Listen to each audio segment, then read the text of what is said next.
ఈ మధ్య ఒక పేపర్లో న్యూస్ చూశాను. హైదరాబాద్లో పెద్ద హాస్పిటల్లో ఒంగోలు చెందిన ఒక ఆయనకి కిడ్నీ లివరు రెండు ఎట్ ఎ టైం మార్చారు. నిజానికి ఒకేసారి కిడ్నీ లివర్ మార్చడం అనేది చాలా పెద్ద ప్రాసెస్. ఆ సర్జన్స్ అందరూ కూడా 14 గంటలు కష్టపడి చేశారంట. వాళ్ళందరినీ అభినందిద్దాం. చాలా ఒక మెడికల్గా వాళ్ళు ఒక అద్భుతం చేశారు. సేమ్ టైం ఆ చెప్పే న్యూస్ చదివినప్పుడు ఇంకొక మాట కూడా నన్ను బాగా ఆకర్షించింది. అదేంటంటే పుట్టుకతోనే ఒక కిడ్నీనే ఉంది, చాలామందికి అలా ఉంటుంది.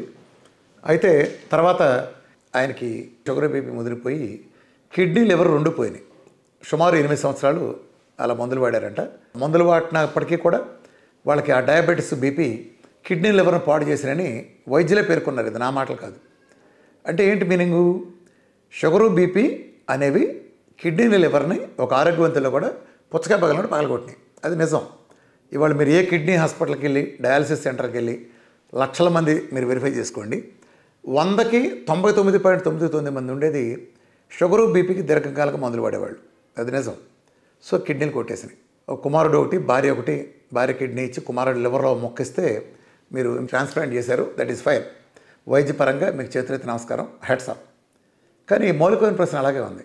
అసలు కిడ్నీని పోగొట్టిన బీపీ షుగర్ అలాగే ఉన్నప్పుడు అరువు కిడ్నీలు అరువు లివర్లు ఎన్నాళ్ళు అవుతాయండి? మురుగుంట అక్కడే ఉంది. వాసనకు మీరు సెంటు కొట్టారు, బాగానే ఉంది. మళ్ళీ సెంటు వాసన పోయినాక మళ్ళీ వస్తుందిగా. అసలు ఉండే కిడ్నీ లివరే స్ట్రాంగ్. ఆ రెండింటిని పోగొట్టేసినప్పుడు అరువుది ఎంతసేపు అవుతుంది? మీరు ఆర్టిఫిషియల్గా పెట్టింది. మూల కారణాన్ని సరిచేయకుండా ఒక రోగం ఎలా తగ్గుతుంది? అసలు ఇక్కడ విజయం సాధించాలంటే మనం ఇక్కడ కిడ్నీల లివర్ మార్చడం కాకుండా ఎందుకు మార్చేదానికి వెళ్ళాలిగా. ఒక లోపం ఎక్కడ వస్తుందంటే కాళ్ళు నొప్పులు వచ్చినాయి అంటే కాళ్ళు పెసకడం కాదు పరిష్కారం, లేదా కాళ్ళ నొప్పులకి పెయిన్ కిల్లర్ అవ్వడం కాదు పరిష్కారం. కాళ్ళ నొప్పులు ఎందుకు వచ్చినాయి? ఒకటి, వాడు వాటర్ దాకా డిహైడ్రేట్ అయి వచ్చి ఉండొచ్చు. 2, వాటి కాల్షియం తగ్గి ఉండొచ్చు. 3, కాల్షియం పుష్కలంగా ఉన్నప్పటికీ దాన్ని క్యారీ చేసిన ట్రాన్స్పోర్టర్ D3 కేటులు సవ్యంగా లేనప్పుడు కూడా వచ్చి ఉండొచ్చు, లేదా ఇతర కారణాలు. ఆ మూల కారణాన్ని సరిచేస్తే అసలు కారణం పోతుంది. మరి మూల కారణం చేయకుండా సిమ్టమ్ చేయడంలో ఉపయోగం ఏంటి? కిడ్నీ బందిని తీసేశారు, ఇంకోటి పెట్టారు, ఇచ్చారు కాబట్టి ఉన్నారు. రేపు అసలు కారణం దాన్ని పోగొట్టింది అలాగే ఉందిగా, ఏం చేస్తారు? ఇది లోపం. సో ఇది జరగాలంటే ఏం చేయాలి? మొట్టమొదటి రోజే పెంటకప్పులో మందులు పారేసి 8 ఏళ్ల క్రితం ఆయన, నిజానికి 8 ఏళ్ల క్రితం ఒంగోలు నా మీటింగ్ అయింది. ఆయన ఆ మీటింగ్కే వచ్చి ఆ మందులు పెంటకప్పులో పారేస్తే బీపీ ఒక నెల రోజుల్లో, షుగర్ ఒక డయాబెటీస్ ఒక 3 నెలలు తగ్గిపోయి ఉండేది కదా. ఆయనకు అప్పుడు ఈ సమస్య వచ్చి ఉండేది కాదుగా. తగ్గనాళ్ళు ఎవరున్నారు? అది తీసేస్తుంటే వాళ్ళ భార్య కిడ్నీ ఇవ్వాల్సిన అవసరం లేదు, కొడుకు లివర్ ఇవ్వాల్సిన అవసరం లేదు కదా.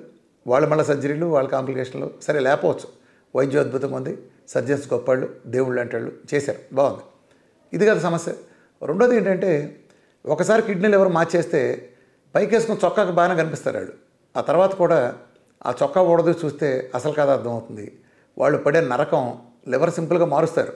ఆ తర్వాత పడే నరకం అంతా ఇంత కాదు. వాళ్ళకి ఇన్ని రకాల సైడ్ ఎఫెక్ట్లు వస్తాయి. ఎంత అనేది పైకి బాగానే ఉంటుంది. ఈ మధ్య ఒక టాప్ సెలబ్రిటీ కూడా అలాగే అన్నప్పుడు ఒక ఆర్గాన్ మారిస్తే పాపం చాలా ఘోరంగా ఉంది లోపల పరిస్థితి. పైకి చూడటానికి ఏం తెలియదు. ఈ ప్రపంచంలో షుగరు బీపీని 100కి 100%, 1000కి 1000%గా అద్భుతమైన పరిష్కారం ఇవ్వగలిగేది ఆహార విధానం, వీఆర్ కెట్ డైట్.